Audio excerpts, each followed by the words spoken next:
देखिए, बजट पर हम लोगों ने चर्चा की। ये बजट 3/4 हिंदुस्तान के राज्यों में, खास तौर से उन राज्यों में विशेष रूप से जहां गैर भाजपाई सरकार है, पूरी तरह ब्लैकआउट किया गया है, पूरी तरह विकास के नाम पर शून्य कर दिया गया है। तो निसंदेह कल प्रोटेस्ट करेंगे हम सब, पार्लियामेंट के बाहर और पार्लियामेंट के अंदर भी अपनी आवाज उठाएंगे। शांतिपूर्वक ढंग से, लोकतांत्रिक ढंग से हम अपनी बात को रखेंगे। लेकिन ये अन्याय, ये जो एक संघीय ढांचा है भारत का, उस संघीय ढांचा के खिलाफ बजट है। ये मैं बहुत जिम्मेदारी से कह रहा हूँ कि जो हमारा स्ट्रक्चर है, फेडरल स्ट्रक्चर है, संघीय ढांचा है, उसके खिलाफ है ये बजट। ये भारतीय जनता पार्टी का बजट नहीं है, ये भारत सरकार का बजट है। और भारत सरकार के बजट को ऐसे किया गया जैसे भाजपा का बजट।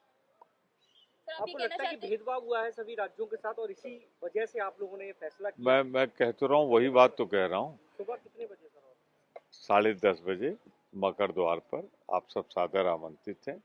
हम पहले वहां करेंगे एंट्री पॉइंट, और उसके बाद पार्लियामेंट के अंदर भी हम रखेंगे अपनी बात को। पार्लियामेंट के अंदर आप प्रोटेस्ट करेंगे, भाग लेंगे चर्चा में कल या उसको?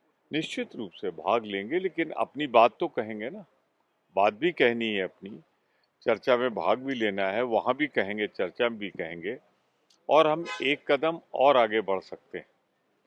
उस पर हमारा विचार चल रहा है कि नीति आयोग की जो बैठक है उसमें हमारे ज़्यादातर मुख्यमंत्री, वार्ता चल रही है, उसमें न शामिल हों जिस तरह से, क्योंकि ये पहली बार हो रहा है कि भारत के संघीय ढांचे के खिलाफ ये बजट आया। सर, नीट को लेकर भी क्या कुछ आप लोगों का टेक रहेगा, क्योंकि अब सुप्रीम कोर्ट का भी फैसला आ गया, क्या इस मुद्दे को भी आप लोग पार्लियामेंट में? सुप्रीम कोर्ट का फैसला जो आया है, अभी मैंने पढ़ा नहीं पूरी तरह, पढ़ने के बाद ही उस पर रिएक्ट करूंगा।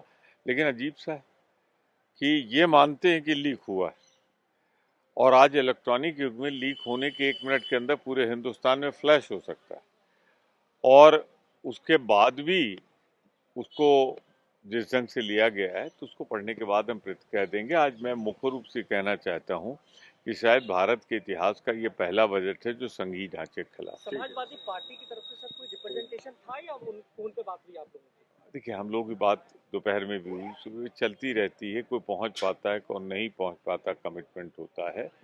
और जितनी बातें हैं मैं बता भी दूंगा, उनसे चर्चा भी कर लूंगा और उनकी सहमत हो